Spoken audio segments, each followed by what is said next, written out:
ठाकूर कोकणशाहीच्या दिवसभराच्या बातम्या या विशेष बुलेटिन मध्ये आपल्या सर्वांचं स्वागत करते।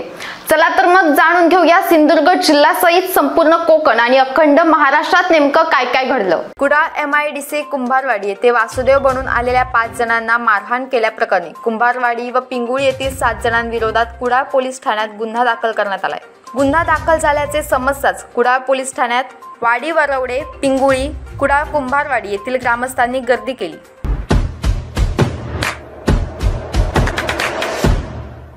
सार्वजनिक बांधकाम मंत्री तथा पालकमंत्री रवींद्र चव्हाण यांनी सिंधुदुर्ग राजाचे दर्शन घेतले। यावेळी जिल्हा सरचिटणीस रणजित देसाई यांनी श्रीफळ देव सिंधुदुर्ग राजा प्रतिष्ठान यांच्या वतीने त्यांचे स्वागत केले।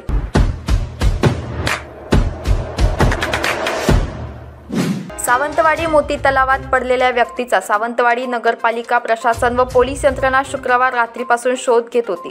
मात्र आज सकाळी 9 वाजता तलावातील मृतदेह बाहेर काढण्यात पोलिसांना यश आले। सदर मृतदेहाची ओळख पटली असून चौकुळ येथील मधुकर विठ्ठल गावडे असं त्यांचं नाव आहे।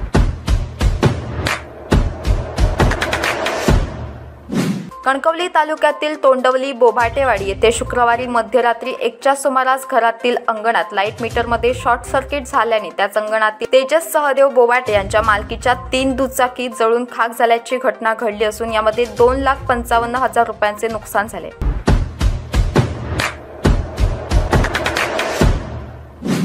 देशभरातील शिवप्रेमींसाठी एक आनंदाची बातमी। छत्रपती शिवरायांनी अफजल खानाला संपवण्यासाठी जी वाघनखं वापरली होती ती येत्या 16 नोव्हेंबरला मुंबईत येणार आहेत। लंडनमधील व्हिक्टोरिया आणि अल्बर्ट संग्रहालयासोबत 3 ऑक्टोबरला करार होणार आहे। पुढील 3 वर्षांसाठी ही वाघनखं भारतात असणार आहेत।